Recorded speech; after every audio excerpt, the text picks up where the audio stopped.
just keep asking me questions. All right, okay, perfect. Yeah. Sure. Hi guys, and welcome back to Stacking Wisdom Podcast. My name is Artem. It's my brother Alex. We're the co-hosts, and today we're joined with Dani. Tell us more about your goals and like where you're trying to go with your venture, because I've seen that it's somewhat similar to kind of the idea that we have with this podcast, and it kind of resonates in a lot of ways. So I honestly, I've kind of tried to look for it, but I mean, let's share that with the listeners and the viewers. Yeah, we have a lot of synergy, it seems like, between what we're doing, which is cool. We want to have more synergy with more companies. Let's do it. Let's do it. Of course. Yeah, I mean, we've been running City Moguls now for 3 years. It's basically, in short, like a big celebration of entrepreneurship. Okay. Fantastic. Yeah, So, we're just exactly kind of what you're doing. You're also like celebrating entrepreneurship and like bringing people on, which is awesome. But yeah, we're a platform to basically say, hey, there are amazing people in the city of Toronto doing really cool things, building really cool companies, innovating, changing the way we do business. Let's like honor them in a really awesome way.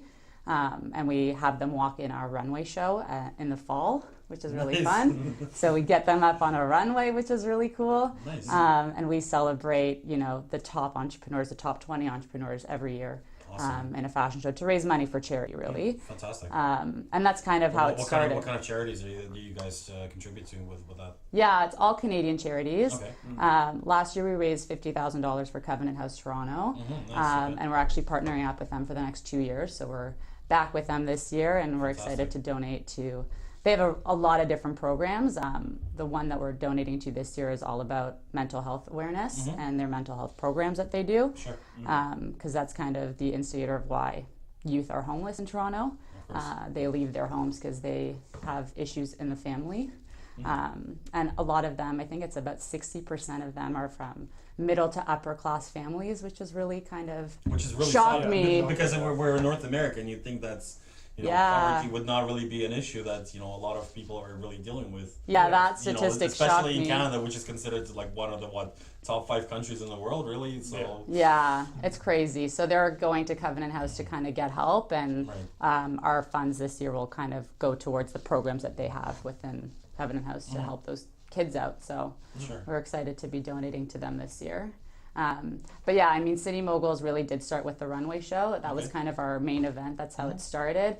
And then we were like, hey, we have something really cool here, and we want to like keep our moguls engaged and keep them kind of mentoring other people. And so we've built new events throughout the year to help keep our community engaged. Awesome. What kind of events? Like, what do you guys do? Yeah, so we have one event that's called Talk the Walk, and it's basically. I've actually heard of that, yeah. Oh, okay, cool. We've only done 2 of them, which is awesome. You've heard about it, but it's a panel discussion on entrepreneurship. We have different topics every time, and it kind of re-engages the community and says, hey, you can get into a room now with some of our Mogul alumni in like a smaller, intimate space and actually talk to them.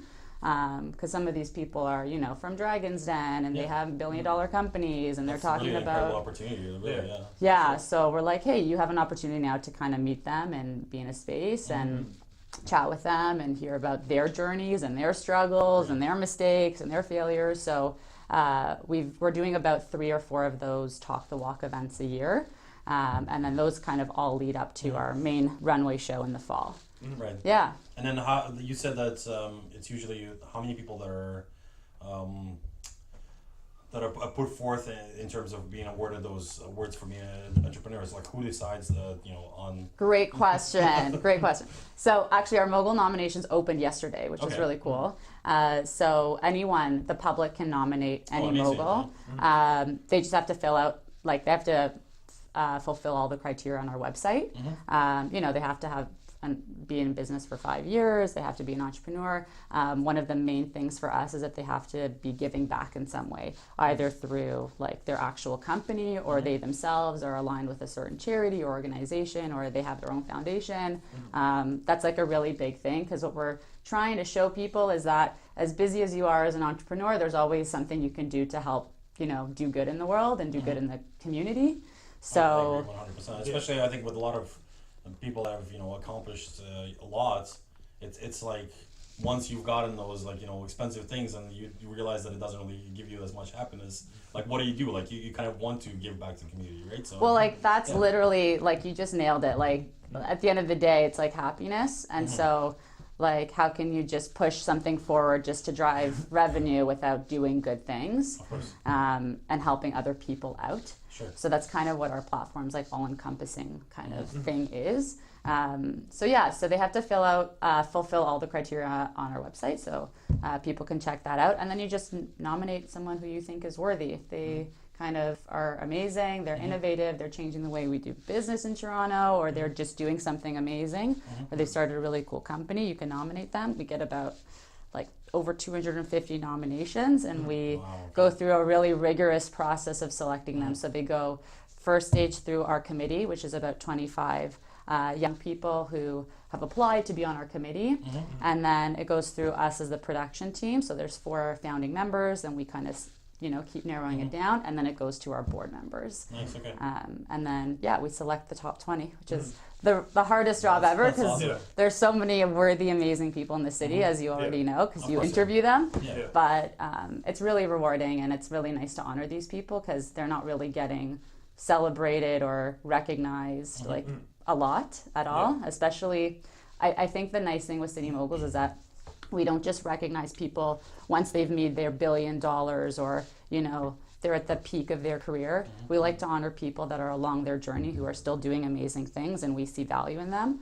Like a lot of our moguls, if you look back even into 2016, people who were kind of midway through their journey, they've now in 3 years have gotten so far.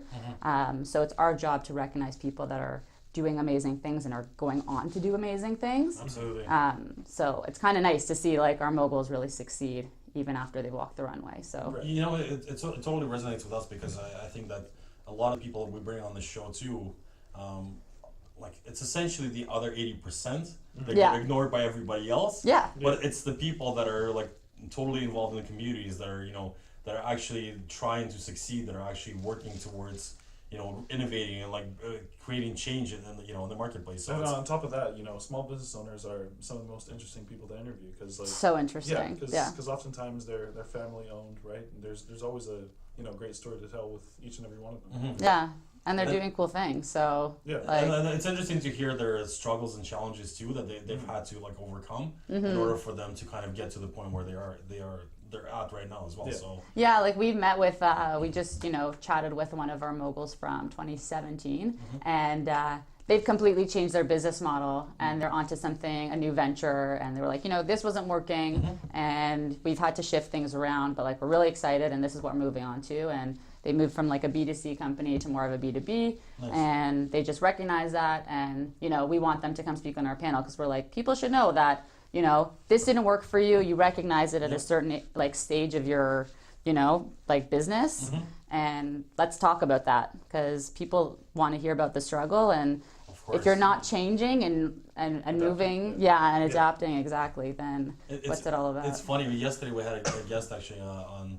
It's one of the other episodes that's going to be coming out before this one, and so you guys will hear it, or you'll see it. But one of the guests that we had, she told us that she invested a lot of time, a lot of money, had contracts lined up, and then she just came to a realization that this company wasn't for her, that she didn't really like running this business at all. Yeah, so it happens all the time. Yeah, so she just kind of decided to kind of walk away from it, but used it as like a big stepping stone for her to kind of utilize all the experience that she's put into developing this specific brand or this company in the first place. And now what she does is she creates she sits down with business owners, and she'll give them like a strategic, basically rundown of the the actual plans they should be setting out ahead of time in order for them to achieve their goals, right? Yeah. So it's really cool what she's doing. So she's like totally giving back to, and she's working with a lot of smaller businesses too. So she'll volunteer like small amounts of time to actually help them out, right. Whether it be like through like a video call or something like that, right? So it's really neat to see how people are giving back and helping out other businesses too, for sure. Yeah, we one of the moguls that sat in our Talk the Walk panel last year, he went really raw and like authentic with like the struggles that his family had to make, like sacrifices they had to make for his business, and it was just like so like it was just an aha moment where you're like, wow, not everyone who looks like they're doing amazing, started that way. They started with serious struggles. But if you believe in it and you push forward, and again, keep adapting with the times. Of course, yeah. Well, it's never a straight line either, right? Never. It's always this crazy. Never. And all entrepreneurs know it's a roller of course, coaster. yeah. It's always a roller coaster. And a lot of the times it might seem like you're fine on the outside, but in reality you're like...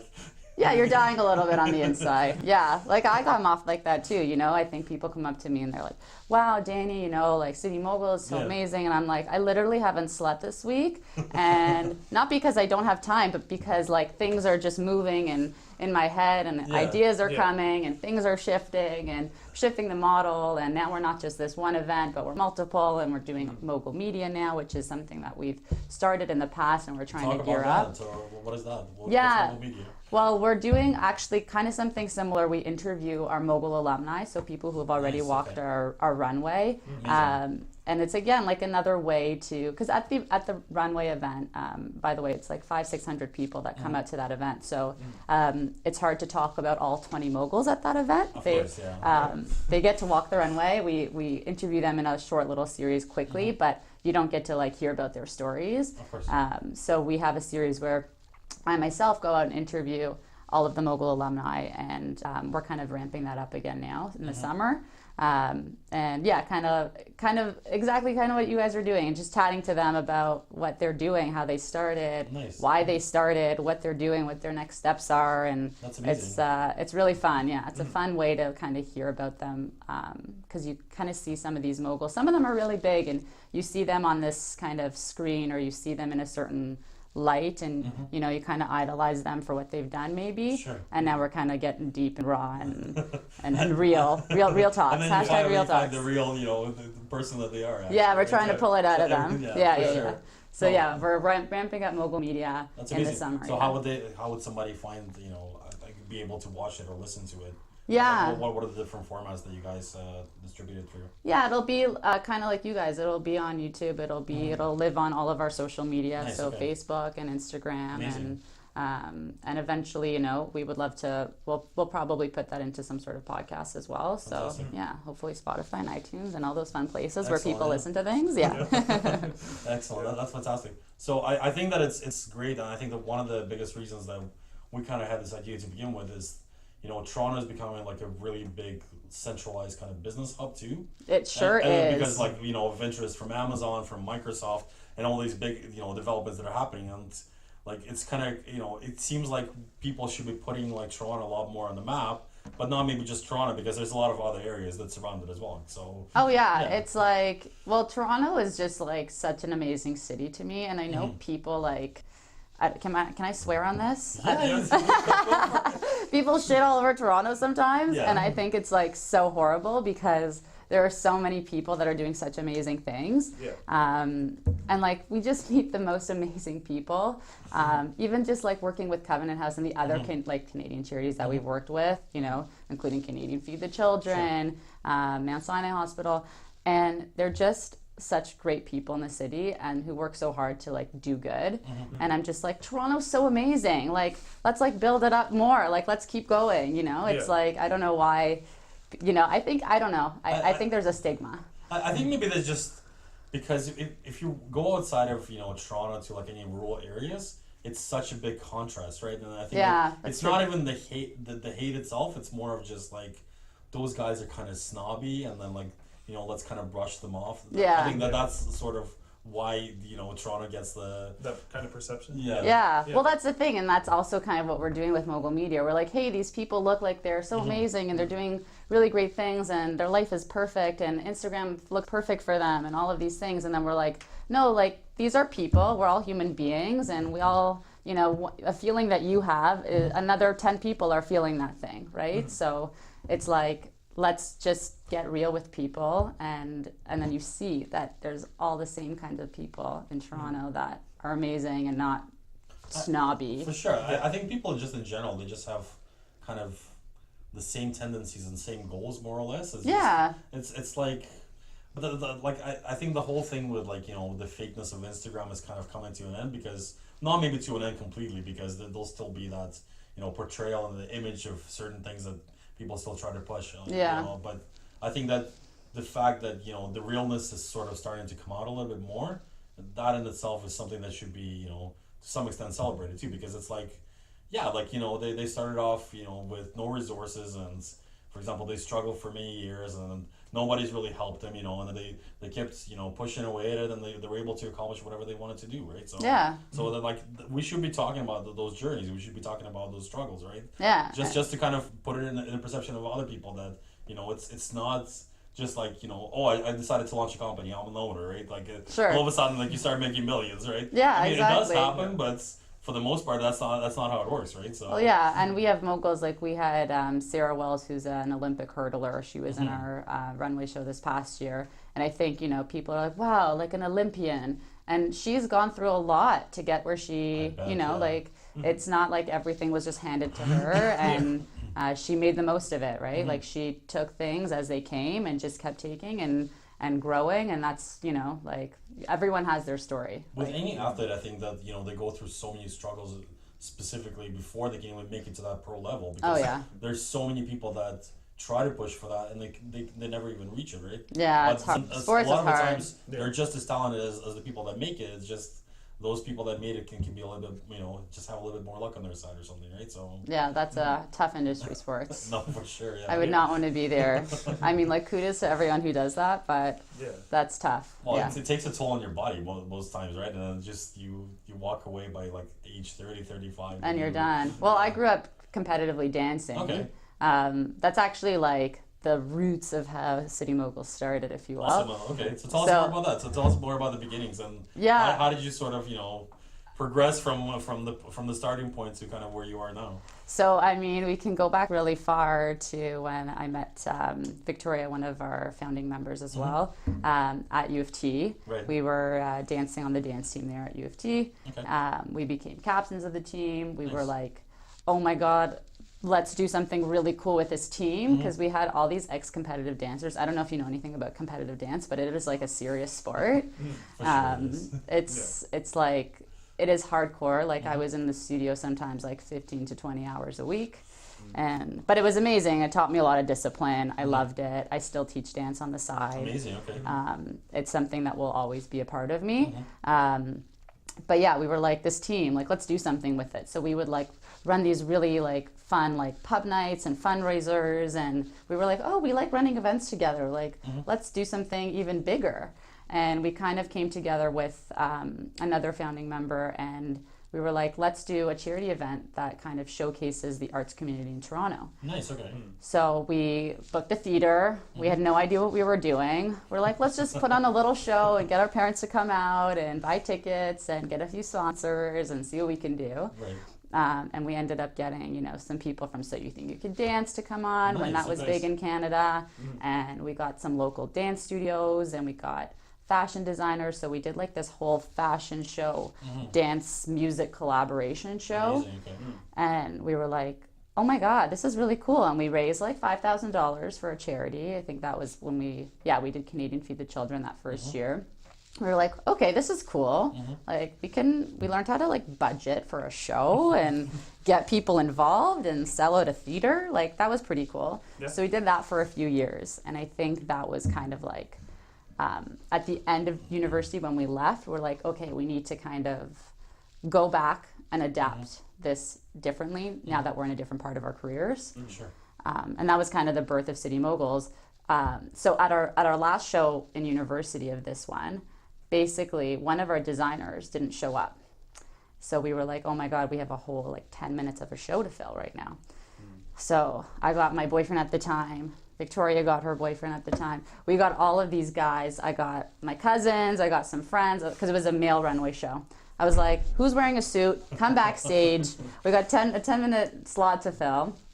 And that was the most exciting part of the entire show, because we were like, they're real people. They're not models. They were having so much fun on the runway. It was so exciting to watch. And I was like, oh, that was my aha moment. I was like, people like seeing real people. Right. Of Yeah. course. Of course they Of do. course, yeah. So I had a conversation with another founding member, Monica. We brought her on, and she was like, let's do this thing called City Moguls, where we honor real people. And then we kind of were like, oh, we're all entrepreneurs. We all have other side businesses that we run. Let's kind of roll with this model and see what happens. And we did it, and it was like, it was perfect. Like that was, we found something that really worked. And we met really good people out of it too. So that was kind of like the birth of it. And we still include, like you guys will come to our runway show in November. Of course, absolutely. But you'll see that it's like really interesting. It's not just like this boring show that you go to. Right. We really infuse our kind of arts background. So there's always a dance element.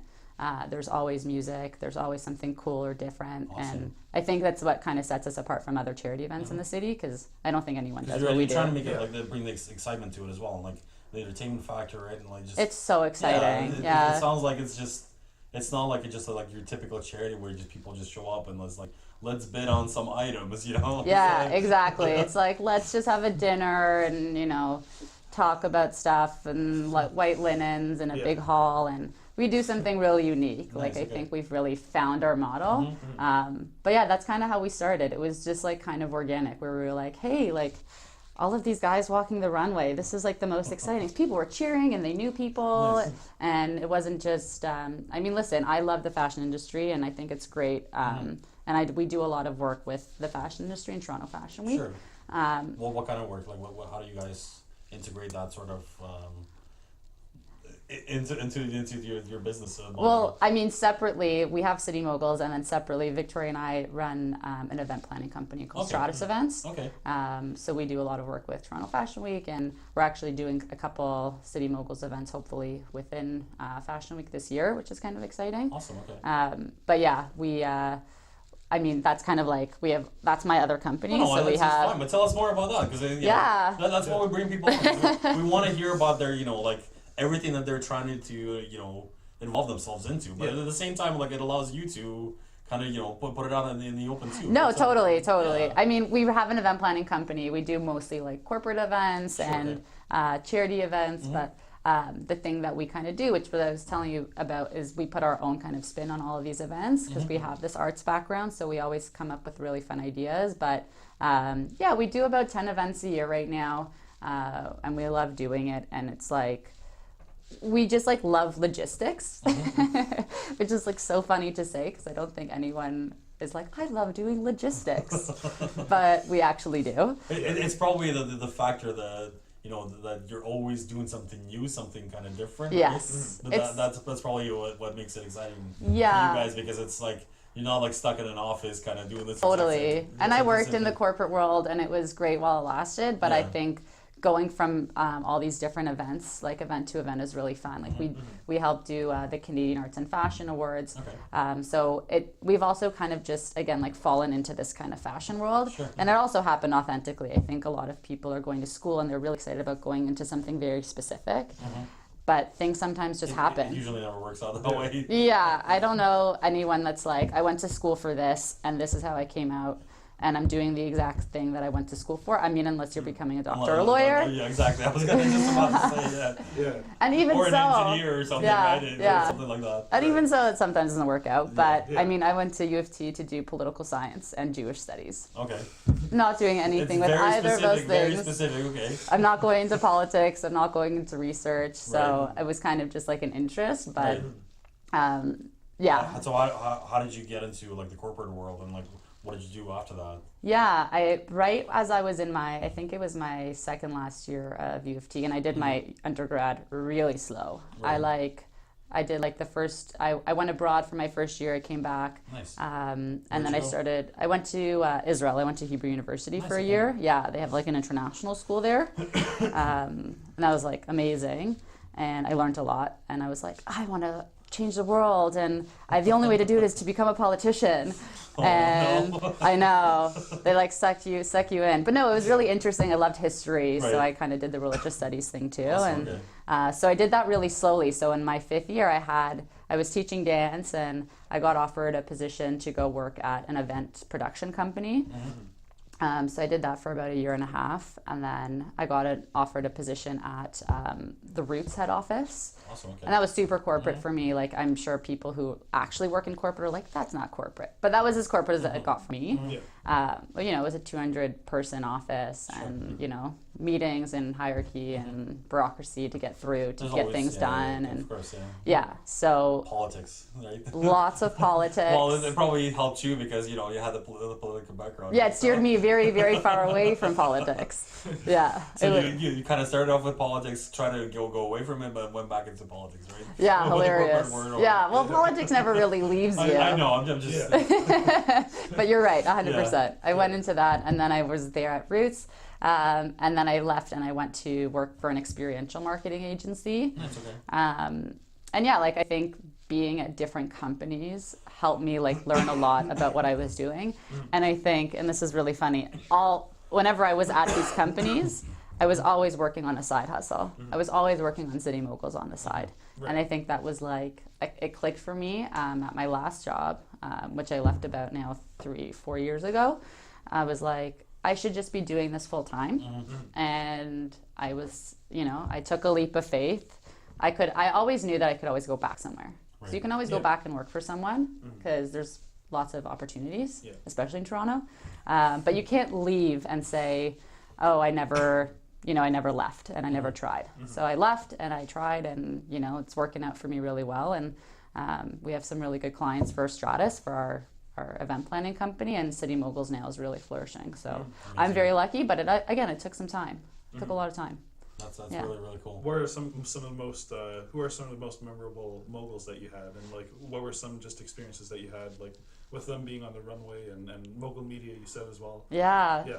Oh my God, now that we have 60 Mogul alumni, right? So it's like a lot of people to like rack my brain about. I really love, I don't know if you've heard of them. They're called MJKO. They're a boxing company, Miranda and Ibrahim Kamal. No, it sounds kind of familiar to me. I don't know. He's like an ex-boxing champ, and so is she. They're like such a cool couple. And I love what they do because they have this amazing boxing gym for kids. I think it's a lot of underprivileged youth as well. Okay. To get them into sport, get them into kickboxing, helps with a lot of mental health issues. Right. But they don't just run their company. They also like help these kids like do paperwork for school, and they help their families with immigration papers, and they're just so invested in like their youth. And they like had never walked a runway before. Albeit most of them don't. Most of them haven't. But they were just super excited. They had so much fun on the runway, and I'm gonna send you their clip because like they just rocked out in this really cool outfit. And all of our moguls are dressed in Canadian designers, by the way. Amazing. Yeah, so we partner up with about 7-8 different Canadian designers, and they dress like 2 to 3 of our moguls. Do they make like specific, I guess, outfits specifically for that event? Or do they usually like provide you with something that they already have? They usually provide something that's within like their latest line, right. To show off something that they've done recently. But I mean, the nice thing with our moguls, like they're not sample size, so like sometimes I was gonna designers, say, because a lot of designer stuff, it's very like slim bodies and like not everybody's like that, right? Especially if you're... But you know what? The fashion industry is changing a lot. And, one of our designers, Leslie Hampton, who actually was a mogul last year, she's doing a lot of innovative things on her runway. At Fashion Week, she showed just like a whole line of Indigenous women of all shapes and sizes. So we love having her because she always has multiple kinds of sizes for our moguls. And a lot of the designers we use have a lot of like a range of sizes, which is really nice to see, because I don't think 5 years ago would be like that. Selecting these designers in the first place? Do they come to you, or is it just because you guys have like a working mutual relationship, or like how do you go about finding them, and like if like say like if somebody who's just starting, like can they still reach out to you and like participate? Absolutely. I mean, right at the beginning, I'll be like perfectly candid. We were like, hey, we're running this event. We don't have any clout, but it's going to be really cool. Do you want to be involved? So that was kind of how it started. And now that we kind of have some, things backing us up, we have someone on our board, Vicky Milner, who's the president of the Canadian Arts and Fashion Awards. And it's all volunteer based. All of our board members are volunteers, but she really helps us connect with some of the designers who, would work best with our brand. Because, we can't put some of our moguls in, some moguls won't wear streetwear, and some moguls don't want to wear crazy avant-garde, wild things that you might see on a runway. So they get to actually pick out exactly what they're going to wear. Yeah, they really work with the designer. It's not like you force them into like He's like, yeah, well, we want you to wear a hoodie, and they're like, no, no way, right? No, we actually asked all of our moguls. We're like, hey, describe your style in Right, like okay. 10 or less words, and then we pair them up with a designer that we think would work best with them, and then they work really closely with the designer. They have a fitting, and they chat, and it's a really good opportunity for both parties. We're kind of like this middleman between like a designer and moguls who could be future clients, they could collaborate together. Like we're all about making connections. Nice. And that's why we've like continued doing all of these events, like Talk the Walk throughout the year, so that like people can just connect. Because some of our moguls have gone off and done things together and collaborated on businesses or just initiatives or events. It's like really cool. We're like, yeah, like they were brought together So because of you City guys are Moguls. like a match-up club for all these. We are a matchup club. No, I should not say that. For all these businesses. We're connecting. We're Yeah, fair connectors. enough. Yeah. That's awesome. Totally. Okay. Yeah. We're definitely connectors, and it's nice to see that people are actually, meeting up and getting together and taking steps to do things together. Because honestly, I'm very lucky. Like I have a really great crew, but sometimes you need to meet people in weird ways to like be like, hey, I have a business idea and I'm looking for a partner, or I need some advice, I need a mentor. So this is like a hub. Right. We are a hub to connect people. Oh, that's awesome, man. Yeah. How did you go about like with the first event that you guys ran? How did you go about like getting a hold of these people in the first place, or like what was the approach that you actually were able to like set up and be like, yeah, nominate these people, and then like how do we actually get in touch with them? Yeah, no, Like, it's great. Because it seems like It's a great question. It's kind of hard to just like reach out to those people that are sort of in the limelight, right? It's kind of like maybe a bit intimidating too to some extent. Oh, it's super intimidating. I used to go on my lunch break. Well, my old bosses are not probably listening, but that's okay. I used to go on my lunch break at Roots, and I would like cold call people, and I'd be like, hey, you don't know me, but I'm running this really awesome event, and we want to honor you on the runway. Nice. And it's this date and this time, and these are all the things you'd have to do. And I would send them all the information and the website and everything. And I would just kind of cross my fingers at that point. But we did actually get some nominations in that first year, which was awesome. So that was kind of like the beginnings of it, like reaching out to people who we thought fit all the criteria. It was kind of a mix of like people we reached out to and then people who were nominated and selected. So and then from there on, everything went through this nomination process because we got some really good people at that first year. And I think that's like also another really good piece of advice. If you're going to do something, like do it right the first time. Like don't rush it. You don't need to, run before you walk. Like do it properly and push it out properly in the way you envision it, because you only get one shot to do it. So we like really put a lot of thought into that first show, making sure like really great VIPs came out, some potential sponsors. We spent money, like we made sure that we did it well so that we could continue doing it and build like the brand. But yeah, that's my biggest piece of advice, because sometimes I still do this and I get like, slaps on the wrist sometimes because I'm like, let's do this and let's push it out tomorrow and this is really exciting and we got to do this now, and it's like you got to rein it in sometimes and be like, what are you focusing on? And let's just do it slowly because there's no rush. It's true. Sometimes it's better just to take a step back and just be like, let's reevaluate things and like take it, at a slower pace sometimes, right? Because no one does it overnight. Sometimes the people they don't take you seriously sometimes, right?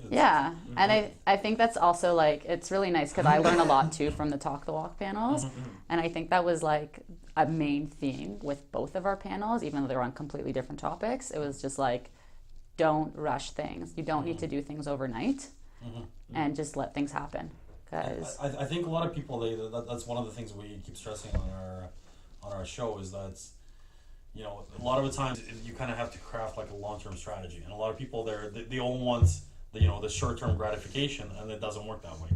Or sometimes it does, but usually it's not really a good long-term strategy. That's especially important in a day and age where there's always so much competition, like in every industry. Like you have to have a long-term strategy. It's essential. And you know what the nice thing is that I feel like I definitely have learned that like, yes, there are a lot of other people doing similar things and whatever, but I just see everything as collaboration now. Like I can't look at things as competition. It's just collaboration because everyone can really work together. There's room for everyone in every industry.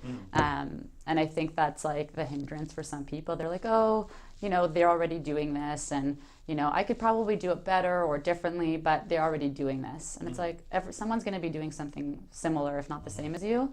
You're just going to put your spin on it because everyone's unique, right? So I think I look at everything now as like collaborative and like how can we work together instead of like, oh, you do something similar, like stay away. That makes sense for sure. Yeah. The one question that I had for you was with the panel, because you said the panel actually makes the final decision as to who gets selected for the for the top, right?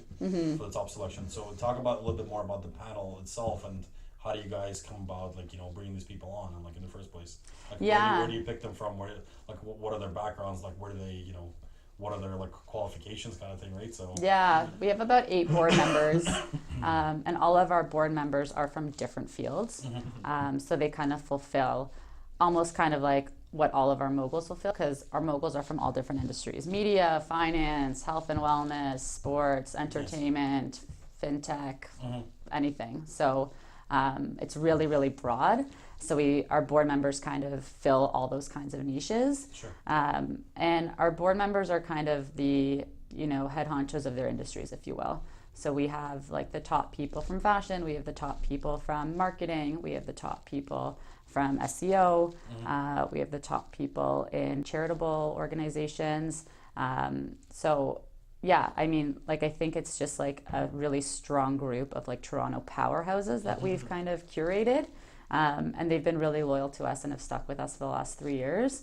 And they believe in the brand and they believe in what we do, and they attend every show, and they're just amazing at what they do. And we've always kept it small because it's one thing to say, oh, I want to get 50 people on this board to help do it, but it's really about our relationships with them and making sure that our relationships are strong with them. And they have a voice to help pick the top 20 moguls. So yeah, they've been really helpful in that process. But I mean, after it goes through those first 2 stages, they get a really curated list anyway, which is awesome. So they have the really tough decisions to make, unfortunately, because they get the top 50, top 60. Yeah, they have to narrow it down. How do you go through all that and just be like, yeah, this person is great, but we have to kick him out. It's always a process, and we do the same thing with our charity applications. Come in and we're like, everyone's so deserving. How could you possibly pick a charity that's actually more worthy than another? Yeah. They're all worthy, and it's just again about those relationships and building those relationships. So where do you see this sort of brand going, or this event going?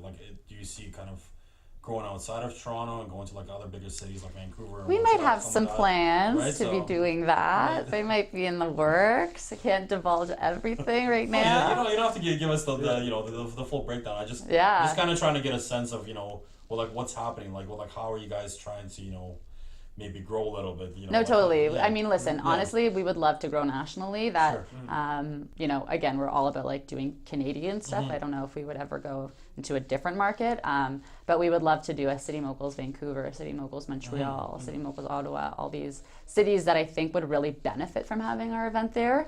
And honing in on the fact that all of our getting new moguls in different cities and connecting them with moguls from other cities, so a lot of cross collaboration could happen.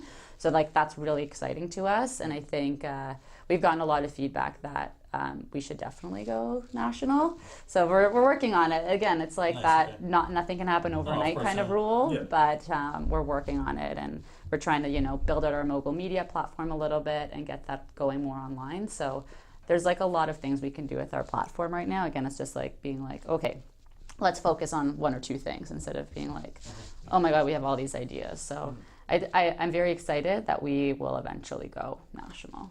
Yeah. Awesome. Fingers crossed. Yeah. That's fantastic. Yeah. Tell us more a little bit, about yourself and with your plans with everything that you're doing. Kind of how does it that you're able to kind of manage everything that you're kind of doing with your other businesses and this, because it seems like it's kind of growing out of proportion a little bit, and it's becoming so big. And I know. especially if it's, if it does end up growing into something else. Oh, totally. How would you step away from something else and Oh yeah, absolutely. You have to step away from things if you're going to grow your own brand, of course. But you can't how do you manage everything. things right now? Like with I have no fucking idea. How do you sleep? I know this is crazy, and my husband can attest to this. I sleep 8 hours a night, 7-8 hours a night. I always get my sleep. Nice. I think it's really important. It is. I don't know how I manage to do everything that I do and still get 8 hours, but I do. It's very important to me. I love my sleep. But I think that you're right. Eventually, with City Moguls growing so much, you do have to pick and choose where you want to put all of your efforts, and that will, be a decision I probably have to make really soon, because it's, keeps snowballing, and it's great. I'm not complaining. It's an entrepreneur's dream, but I'm definitely gonna have to say no to more things so I can focus on City Moguls. But right now, honestly, I have really good people around me that push me and keep me really organized. Like my business partner Victoria, and our other co-producers, and our junior producer Alicia. We have such a good team, and I think if you think you can just do this on your own, you're setting yourself up for failure, because you need good brains next to you. You need different brains next to you. You need people who fill in your gaps, because I definitely don't know everything. I don't have a background in certain things, and SEO, and I've taught myself a lot about social and marketing, but I mean, you need people to fill those gaps, and I think that has been the key, because if I was just a solopreneur and I was just doing an events company and City Moguls on my own, they would not be where they are today. Of course, yeah. So yeah, I think it's the good people around me who support me, and I've had to cut relationships that are drowning my energy or holding me back from things, and I think that's something that a lot of people don't talk about, cutting out bad relationships. Or spending less time with people that are pulling you down. So I try and surround myself with really positive people who are doing similar things to me, because that's really helpful. And I have a lot of friends that I'm sure you guys have the same, that do work 9 to 5s and they love their corporate jobs, and I think that's amazing, and they're doing great things within their companies. And without those corporate companies, we wouldn't have sponsorships. So we need that. But I mean, and those people have to support me, and I have to support them. So if that relationship isn't good, it's hey Dani, do you want to get together tonight? I'm sorry, I can't. I have an event, I have a City Moguls talk, I have a meeting with a potential sponsor or a potential client. If they don't understand that, then it's a sayonara. Yeah.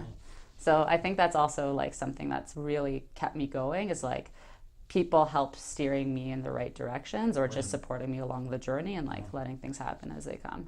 Awesome. Okay. Yeah. I'm sure you guys feel the same way though too. No, yeah, I agree. I think it's always a learning curve, especially with letting go of some connections that you have, and especially with past friendships, because if it's not allowing you to progress as a human being, as a business person, then why hold on to that, right? Because if it's only benefiting that party and it's not benefiting you in any way at all, I mean, it's kind of a questionable thing, right? Because with some friends, I find that you could have completely different interests, you could have completely different, involvements in life and things that you do, but at the same time, you could, just because you've had the connection from before, you can almost still sit down and just shoot the shit and be able to kind of give each other feedback, and really be able to give each other a reinforcement in terms of support or whatever else it might be, right? So I think that sometimes it's important to hold on to those relationships, because those people can actually, instead of your really close people that can sugarcoat stuff for you just because they don't want to hurt you. Yeah. It's I was just gonna say that. Sometimes it's healthier to kind of have those people that can just kind of give you a kick in the ass and be listen, you're kind of fucking up. You need to do a little bit better in this area, right? Or totally. Because I mean, I think that's one of the bigger problems too, is with businesses, when you get really sucked into things and really involved into things, it's kind of hard for you to kind of keep focus on things that are sort of important for you down the road, your family, and things as such as, right? Because it's always you're playing this balancing game. It's right. I think that it kind of makes it somewhat complex for a lot of people to kind of find that balance and to be able to stick to that, right? But balance is balance is hard, and I think like I think it's just like a mindset. Instead of looking at it like balance, like what I was saying about competitors versus collaborators, instead of looking at it like what were you saying? Sorry. With friends. Balance. Sorry. Balance. Yeah. Instead of looking at it like balance, looking at it more as like flow. And I think like that mindset's also helped me, instead of like, trying to balance family, friends, like this job, like teaching dance, this, instead of looking at it like that scale, it's just kind of looking at it like flow. Yeah. And I think that's like mentally helped me in the last like literally few months. That's a good way to look at it for sure, yeah. Yeah. I'm pretty sure I learned that from Oprah on her Super Soul podcast, probably really recently. I've been listening to that. So nice. Yeah, I'm pretty sure she said that, and it's like really helped me just be like, yeah, like I don't need to just like be like, we need to do this and this and this and this, instead of just like flowing through your days and your weeks. And for me, it's like I have divorced parents, my husband has divorced parents, so like for family holidays, it's like the most stressful, like literally the most stressful part of my life. It's like, okay, who do we choose this year? Who's asked us first? You're not gonna go to all 4 different places. It is honestly, I'm sure people who have the same situation like understand this, and if you don't, you will never understand this. But that's okay. We I will tell you. We both understand, yeah. Okay, well there you go. We're on the same page. Okay, Yeah. so you get it. Yeah, So of course, yeah. it's like this, stressful thing to add on top of like the stress of like literally building your brand and your career, and like trying to make sure that you can like eat for the next, few months, few weeks, few days. Yeah. So it's like that is very like stressful, and now I'm trying to just look at it like flow. So it's like whatever happens, and whoever's upset can be upset. And I'm just doing my best, and he's just doing his best, and everyone's just trying to do their best, and that's it. And it's not like tit for tat, and we have to do this and this year and this next year and this holiday for this parent. Whatever happens, and that's it. Because life is too short, and if they want to come see us too, they can come see us. I'm sure you feel the same way. Well, it's true, yeah. Because I mean, it's a two-way thing, right? Because it's a two-way street. If they want to, be involved in your life, they can participate just as much, right? You guys aren't children anymore. They can come visit you at your places. Yeah, they can come visit you in Burlington and Brampton, and it's that flow, right? For sure. Trying to focus again on less of like the minutia, and just focusing like more on like looking at things, being like, okay, I don't need to focus my energy today on this thing. I'm going day to day thinking about the priorities, because obviously like killing myself thinking about which parent to go to for Passover this weekend does not need to consume my mind for 2 weeks. I need to focus on my business. Fair enough. Exactly, yeah. So let's just take a step back and let's talk about the other part of, I guess, this whole venture. And let's talk about the part where you have these moguls or other entrepreneurs come out and like do the talks. Tell us a bit more about that, and like what was the the purpose behind that, and where is it sort of headed to, and like where is it progressing to? Yeah, well, people I think came to our runway show and they were like, "This is amazing. How do I get into a room with Michael Hyatt, who's from Dragon's Den, and big entrepreneur who can teach me about venture capitalism?" I'm just like, that's a great question. I don't know. And someone else is like, hi, how can I get into a room with, Eva Radpath? She's a fitness, guru and a coach. It's like, I want to kind of pick her brain about some stuff. So we were like, let's create another event that's a bit more intimate, because that's, I think, one of the biggest hindrances of the fashion show is that you can get lost with 500 people, 600 people at an event, and just create a curated conversation that's both educational and about networking. So the panel discussion's about 45 minutes to an hour. Our first one was more kind of high level about entrepreneurship stories, and it's really hard to cram it into that time frame, though. It's so short. Oh my God, it's so short. We could have talked for like 4 hours. I was gonna say, you could probably, that's probably the minimum you'd probably want, right? Oh my God, a lot of the people. We really could have. Yeah. Yeah, and we had this awesome Q&A that first year where we had so many all of our Q&As have been really amazing. Like people are asking them such good, thoughtful, deep questions. Sure. We were like, wow, people are like so engaged and they really want to hear from them. So I think like this is just gonna keep growing because we bring out such amazing people. And so anyway, the point is that from City Moguls, at the end of the year, we start the year off with our Talk the Walks from people who have walked that specific runway or runways past. And we curate a conversation based on like what they do. So our last talk was about growth hacking and how to grow your business and some tools and techniques to do that. And we got some moguls that are kind of experts in that kind of panel and industry.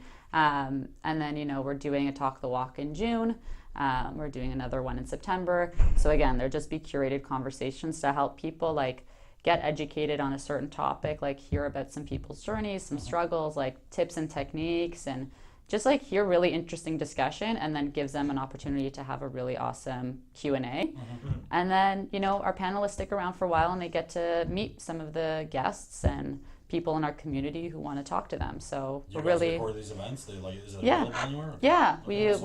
we'll post them on. We do post them online, but we should post the full thing. So yeah, they're I really was gonna say interesting. it'd probably be really interesting for a lot of people, and Yeah. it'd probably be like a really good way to promote it as well. Right? Yeah, absolutely. Because Yeah. you probably use like small segments of it. and Great just- tip. You learn something new every Hey, day. that's what you said, collaboration, right? So let's help each other. Yeah, it's true. No, we should be. Yeah. We do record the whole thing. We haven't posted it, so we should post those. No, I think, so how many events have you done so far? We've only done 2 Talk the Walks. Okay, yeah. And our first one was March last year, and we took a little bit of a hiatus, and then we're kind of back in full swing now. So we're doing 3 this year. Right, okay, awesome. Okay. Yeah. So yeah, you guys should come out obviously to one of them. For sure, One we'd in love June. to. We'd Yeah. love to be we'd love to be. We'll let you know what we're part of it. chatting about. I mean, is there anything that you would like to hear about specifically? I honestly, there's tons of stuff. I mean, we can sit here for hours probably discussing all the things that we want to talk about. I mean, I don't know. I mean, sometimes it's good to sit down and have a really thoughtful and deep conversation about specific subjects. But I think that a lot of the times it kind of creates a lot of almost too much information for people Yes, to process. it's too specific sometimes. Yeah, and to some extent, I think it makes it like in your mind, it almost makes it like almost too challenging for you, kind of thing, right? It's just like it almost creates like roadblocks for you, and you're like, oh well, if I have to do this and this and this, it just makes it so much more difficult, right? Yeah. So, but I think it's always great to have a conversation, especially with people that are accomplished and that have done this kind of stuff. Yeah, we have a lot of different. The funny thing is with both of the talks is like, we have these topics, but then we always just get really deep and raw just about people's stories, and I think that's what it comes Exactly. back to. That's where I was leaving with my stuff too. I was gonna say that it's almost the one thing, even with doing this show that we're doing right now, it's the one thing that always goes back to that's the most fascinating to me is their actual journey and like everything that they've kind of gone through in order for them to kind of be where they are, and it's so interesting to see how with some people how they'll have such highs and such downs, and like how they're able to kind of rebound and like go back to something else, and like they'll go into like completely different industry or completely different thing with a different type of business. And Yeah. it's so fascinating, but more so than anything, I think it's really interesting to see kind of their upbringing, because from what we've noticed from the interviews that we've done so far, it's almost always like you had some sort of like a framework where it kind of allowed you to sort of use that as an area to propel yourself to kind of to where you're going, right? Yeah. So whether it be like support from your the structure of your family maybe, and the way that if let's say they were competitive, right, or if you were brought up a certain way, if you were taught certain things about how you should be in life, or the person that you should be in life, right? It's almost like a lot of that kind of sort of resonates with me too, to some extent too, because I can find a lot of similarities in, I think, in the upbringing, and like it always goes back to the family, right? So Yeah, it does. So Yeah. it's kind of crazy, but then you can always have somebody who had no opportunity or had no parents, and then they were still able to kind of succeed, right? But again, it's not really for everyone, right? Because there's a lot of people that are completely perfectly okay with being in a safe job, and it's okay for them, and they just want great. and they just want the typical thing. They just want the like a house, family, And kids, simple is stuff like good. that. Right, there's Simple is nothing wrong good. with that. It's just everybody kind of has different aspirations, different goals that they're trying to actually achieve and go for, right? So it's always interesting, and I totally agree with you that it's always going back to kind of their journey and the story that they've had, because everyone is so unique and so different, and considering I think the fact that Toronto is so diverse to begin with. Mm-hmm. It makes it so much more interesting because you could have like a story of somebody who was born in India and they came here, right? Or Yeah. somebody who was born in China and came here, or somebody who, you know, who's had parents who were like who immigrated here and then Yeah, my was brought up- parents are immigrants. Yeah, so, but yeah. they were still raised in a very much like outside of a Canadian kind of family kind of standard, Mm-hmm. but then they kind of it's almost like they became almost like a hybrid, right? Yeah.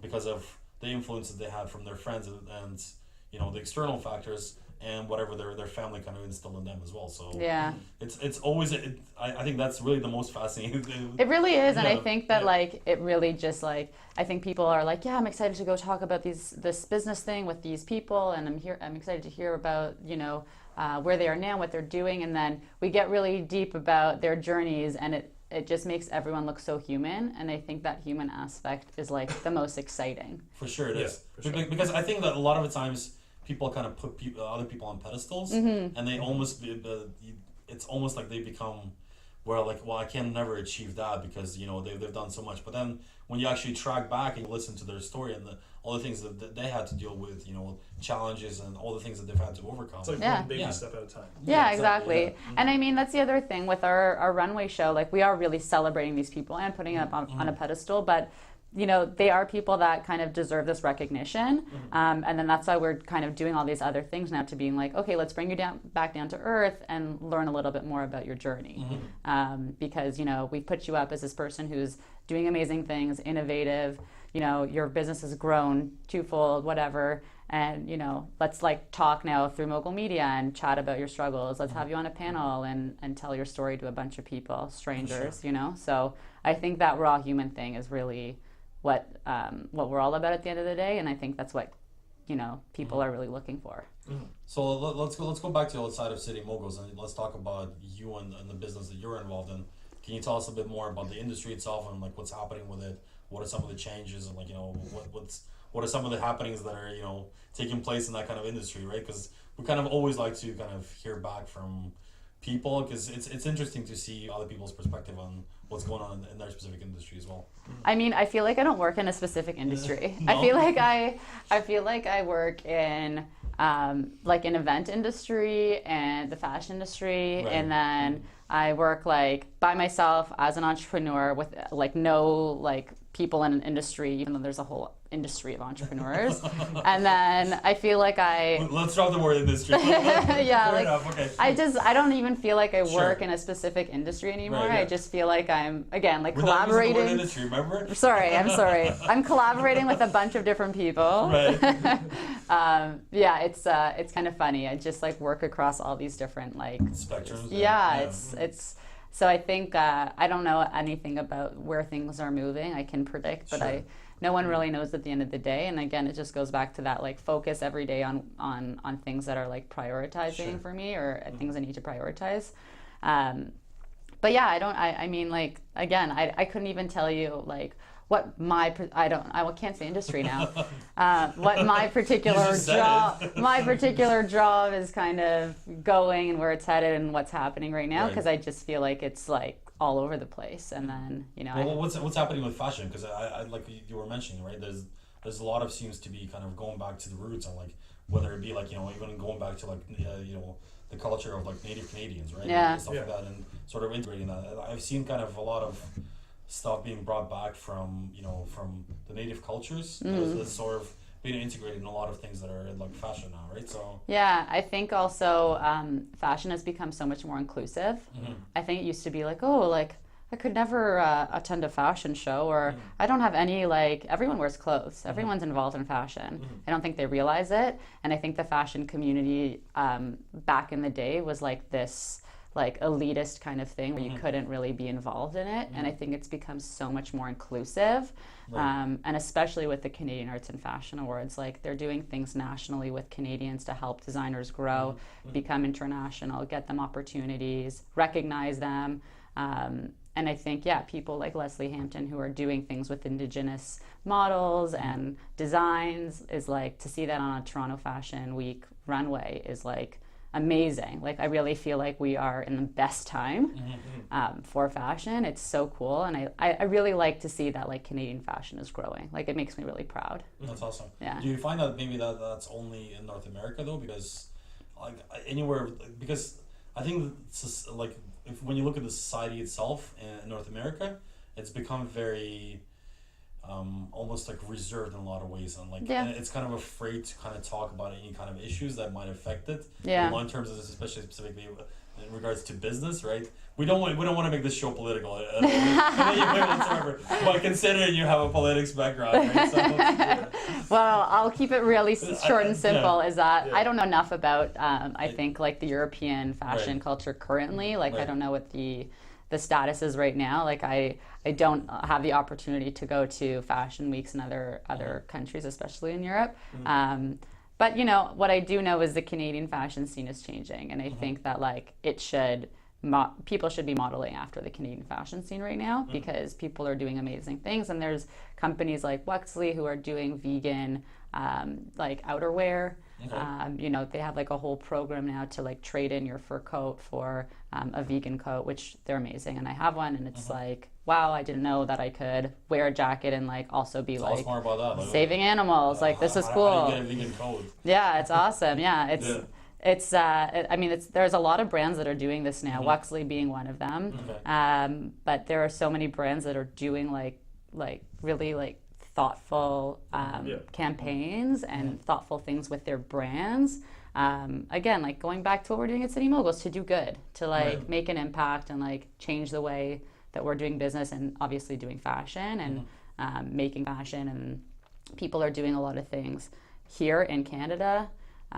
They're like not outsourcing as much, and they're trying to build it up in Canada. I think it's great that we're kind of trying to actually support the people that are within the country and not just going outside, creating jobs, and outsourcing everything to China, because even all the stuff that's like I know a little. I was talking to a bunch of people, and they told me that now China doesn't even produce half the stuff that they claim they produce. They manufacture most of the stuff in Africa, and then they ship it back to China and then put a little stamp and then send it to their. We don't actually know where things are from now. It's kind of weird, but like especially like knowing like like when I was working at Roots, I would go to the factory and like actually see like this entire factory working on the leather products.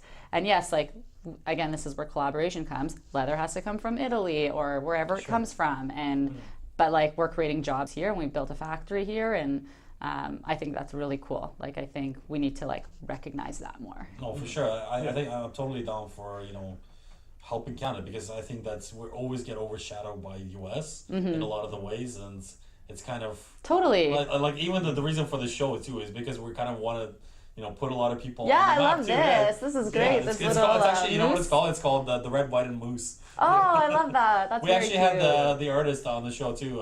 Come on. Yeah. I need to get an introduction to that artist. for sure. Yeah, I love that. That's wicked. I want Check that. him out. It's M Jones Creations on Okay, Instagram. I want that in my place. That's great. That's like super Canada proud. He does like a lot of really cool different pieces. Yeah. Because we wanted sort of something that represents Canada, but not like just a flag. We just kind of be like, No, this is really cool. Yeah, because we kind of wanted to have like a conversation starter, right? So something. Yeah. All that like kind of rustic Canadian feels. Cool. And it's actually repurposed. Like I don't want to touch it. No, you can touch it. It's repurposed barnwood. Okay. That's been from like buildings that have been demolished. Yeah. So this is like really old wood that's been Very cool. washed away by the water and like Wow. Yeah, so it's like been exposed to elements for hundreds of years. Wow, that's really cool. Yeah. You probably have a lot of people on your show that you could nominate as moguls, so you guys should go and do that. For this sure, week. we'd love to. Yeah. Well, we plan to do a lot of different episodes, so I'm sure that over time we'll have a lot of people. I'm sure. Yeah. I mean, but it probably won't be on the same scale as somebody who that you guys have. Hey, you never know. I mean, like it's hard to find somebody who'd be on the same level as somebody from Dragon's Den. I mean, Well, that's the thing. We have a lot of hope people. to grow to that level, right? So, Well, that's the thing, and the nice thing is like our people who have been on those big shows share the runway with people who again are like midway through their kind of journey or wherever they are in and their I love journey. that. I think But that's they're awesome. also doing innovative things, and they could maybe collab together, and maybe one of them wants to invest in one of their companies. I don't know. That's the whole point, right? Yeah. So we're not just elitist group of people. It's No, really for an sure. amazing. And you know what? Some of the feedback that we've gotten is from the moguls is like, because a lot of them don't know each other. They're meeting each other for the first time or maybe the second time, if that. And the feedback we've gotten is really positive where, people have come up to us being like, this is a really amazing group of people, like nice group of people. And we're like, we really appreciate that because that's what we're trying to do is curate a really nice, genuine group of people who just want to do great things. So we're very proud of that. And it's, it's something we want to continue doing. So, yeah. It's awesome because I'm sure like more than anything else is just it gives you kind of just a really nice warm feeling on the inside. It does. When you set up these events, right? Like It does. I have like major heart attacks before the event. I'm like, why am I doing this again? Why am I doing this? And then the events happen, and I'm like, this is why we do them. If it's just that one person that goes up to you at the end and says thank you, right? It makes it all worthwhile, right? Yeah, like a different fashion event that we ran many years ago, Victoria and I. We ran one event, so the one that we did in university, and then we ran another offshoot of a fashion show. And two people at that first show met and started dating from that show. And then he proposed to her at that next fashion show. And we were just like, this is so cool. Like people are meeting and like getting together, like so it's not just on a basic level. That means on your plate. Yeah. On your platform. It's other people too. It's everyone who comes to the show. It was like really nice. We were like crying. We were like, oh my God. Because, it's just nice to connect I get people. nominated as a couple now. They should. Yeah. They're a The design City duo. Moguls couple. Yeah, exactly. That's We'll give them an award. So talk about how you guys spread the word about this event and what are some of the ways that you try to promote it. I mean, obviously social media is probably one of those platforms, right? Yeah, social media is the and biggest for we've sure. kind of briefly touched base on it before we started the interview, and you said that you kind of have a love-hate relationship with social media. I So do. maybe talk a little bit about that as well. I have like a love relationship with social media for work, and you have to understand that. If you think social is completely irrelevant, then don't open up a business. Because the next generation is, unfortunately, and this is why I have my love-hate relationship, glued to their phones. So, but that's how we're advertising now. Like people I don't have cable. I don't know if you have cable. I don't have cable. I haven't had it for at least 6 years now. Yeah, me too. It's been like, I haven't needed it. So, we're on our phones and that's the way we're doing business. So I think from that perspective, it's like, yes, you have to use it. You have to know how to use it. You have to get people who know how to use it. And you have to use it consistently. With my personal life, it's like, sometimes it can be stressful because, again, people are posting the highlights of their lives, right? And I'm guilty of it as well. I'm posting all the highlights. You don't see me in a post being like, today was the worst day of my life, which I should post more often. Traveling to New York, selfie. Traveling somewhere, actually hate my life right now. I'm so nauseous from the plane, just puked a couple times in the bathroom. No one's really doing that. For the most part, there's people that are doing that. But that's my only little kind of thing with social is that it's this game and it's you have to play it. People only want to put highlights, right, of their... Which is great, and I think it's cool. You look back at your own kind of social media, whatever platform you're using, and it's like, oh, cool, I remember this event and that event, and it's nostalgic and it's memorabilia and it's awesome and it's positive. And people are posting positive reinforcements all the time, and it gets you up and it gets you going, and it's lovely. But sometimes I need to just shut it down and remember that I'm just using it today for business. Maybe I use it in a week or two to post my awesome vacation, and that's okay. Again, it's like going back to this human level thing. It's like I don't necessarily know every day what the best solution is, but I think for business, social is amazing. It is incredible. It's an incredible platform. Everyone has a voice. Everyone has a voice, and you can comment and you can put things out there and you can share things, and I get my news sometimes from Facebook, and it's really nice. There's a lot of positive things, so I just have to keep thinking about the positive things that are coming at me from social. So for City Moguls, we use social, Instagram and Facebook, and We'll be on Snapchat soon, and people can, our website's a really good place to kind of see what we're really all about at citymoguls.com. That's where you can nominate moguls. That's where you can learn about where the funds are going for Covenant House, kind of our mission. That's where you can find dates for Talk the Walk. That's where you can find dates for our runway show. You could see some past Mogul Media episodes. So that's kind of like our hub and like our media source. So yeah, that's kind of awesome. that's where we're at right You guys now. are going to be putting up those talks from, right? You're damn sure we are. Yes, we're really putting those up. You should. Definitely. Absolutely. The one thing that I just want to say, like from the stuff that we've noticed with social media is, it's almost like you have to kind of convey an image of yourself now as being like a real person or a real brand now, right? Yeah, absolutely. And you have to kind of continuously put out the message about yourself, whether it be through stories, through video, through pictures, as to like what's going on within your company.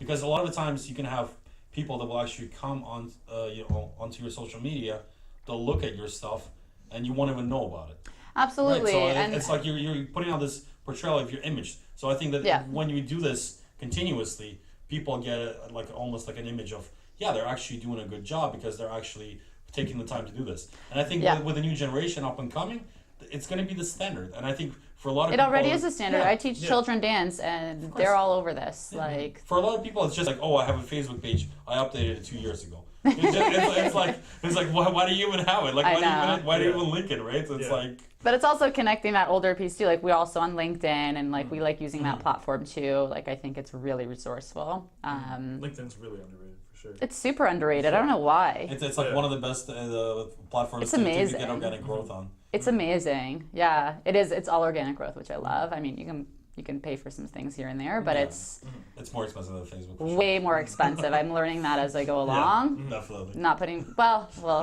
I'll get back to you on where we're putting our money, but yeah, I think that and the thing with the social is like exactly what you were saying is, you do have to show a personal brand, because for me, I need people to go to Dani Kagan's Instagram page and be like, oh yeah, I know she's the founder of City Moguls, and I want them to associate positive things with me and the brand, right? So it's like one of the topics hopefully that we might do for Talk the Walk is like building your personal brand and your business brand, right? It's like you need to use these tools in a certain way and play that game sometimes so that people have positive associations with you and your brand. Yeah, it's a struggle every day. Yeah. Amazing. You've been awesome. Thank you so much for coming on our show. Thanks for having me. We love the message you guys are trying to spread, and what you're trying to accomplish with it. Thank you. I think that it's incredible to bring people forth and acknowledge them, and especially with the fact that you guys are not just picking just the cream of the crop, but also trying to go after the everyday people that are they're actually making a difference to their community and or through their business or whatever that they're trying to accomplish. But I think that's really the most important thing, is kind of putting our Toronto itself and Canada sort of on the map too. And it's important, especially in today's day and age where everything's going to be online, right? So with stuff like this, it's important to kind of promote us as well, on the global scene, and to kind of create this image of us, and to try to be innovative, just like you guys are being, like with the stuff that you're already there. You're already doing it. So yeah, I mean, if you have any other of your businesses that you want to mention, then like how can they get in touch with you? Yeah, for your event planning and stuff like that. Yeah, and then here we go with all the plugs. Yeah. So plug all your stuff. Okay, plugging our website obviously is citymoguls.com. How it sounds. And then you can find us on social at City Moguls, and that you'll find everything through there. That's nice. That's it. And people can email us. You can email us directly. You can PM us on Facebook, Instagram. Sure. And if you guys want to nominate a mogul, we'd love to. It's open, so you can think of some people, and people out there can nominate, or everyone's welcome right now. So amazing. It's all open. Awesome. Yeah. Okay, great. Thank you so much. Thank you. This was so much fun. Thanks, guys. Thank you, guys. Thank you, guys. Thanks for tuning in. Bye.